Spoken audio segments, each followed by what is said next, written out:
Joining us now to discuss that and much more is SEC Chair Paul Atkins. So, I mean, they specifically cited in earnings the SEC basically paperwork and registration to be able to spin off their business. Chairman Atkins, how disruptive is this for corporate America right now? Well, I mean, it's beginning to bite, but we're still working at the SEC, and there's still IPOs going to market, and we're still doing our surveillance over the marketplace to make sure that it's all working as it should.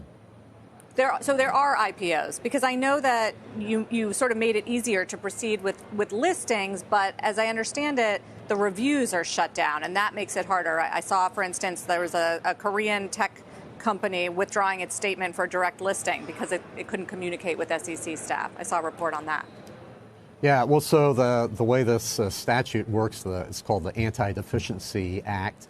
Basically, it's illegal criminally so to work during a government shutdown when there's no appropriations. So, but unless you're exempted or there are exceptions made. So, in certain circumstances, there can be exceptions made, like for enforcement matters and things like that. But in general, our employees cannot work. But we have taken steps, like if IPOs have gone all the way through the comment process and are just waiting to price and go to market, we've given guidance on how to do that.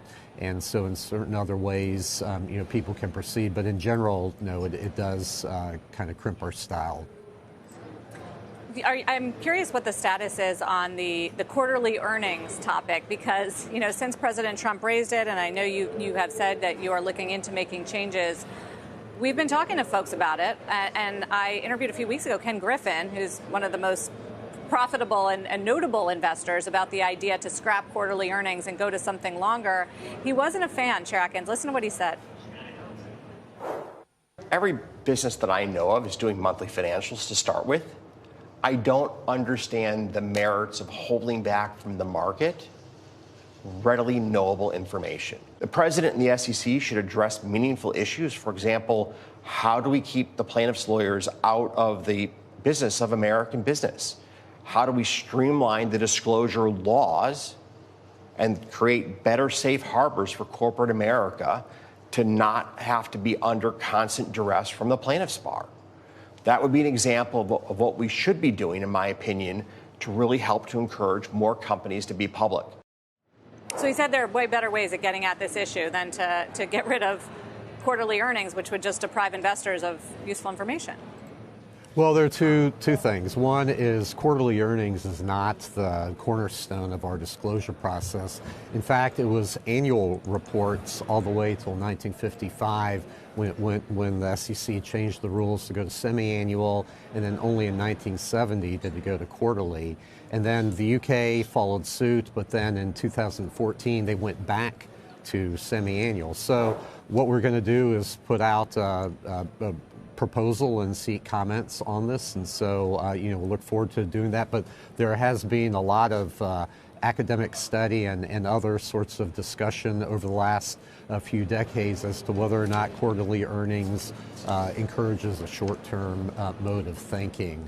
So let's go see and see what the commentary is. But I think the market is the one to really decide this ultimately, and what investors want, and it may depend on the company, and certainly smaller companies. We were looking at this anyway to make it possible for them to go to a semi-annual versus quarterly, because if you talk to people who have to go through quarterly reports and quarterly reporting, you finish one quarter and then you have to start immediately towards getting ready to do the reporting for the next one. So that's one issue. And I agree with Ken when he was talking about what we should do on litigation and whatnot. Right now we have half the number of public companies as we had 30 years ago, and the IPO market has fallen off of late. In this year it started to come back, and so we want to encourage that. But one of the pillars that is in my program to try to make IPOs great again is to start focusing on the litigation environment. I gave a speech about a week ago in Delaware where we are now going to accept IPOs from companies that have bylaws that allow for mandatory arbitration And for the longest time, the SEC was clearing companies, or would accept companies that had fee shifting, loser pays sorts of provisions in the bylaws. So those are two very important things, I think, that could help change the landscape with respect to litigation and get to what Ken was just talking about there. But we also have to look at regulation and to make sure that things are fit for purpose. We need a spring cleaning of our regulatory requirements for disclosure. We have a surfeit, I would say, of disclosure right now, in many cases information overload.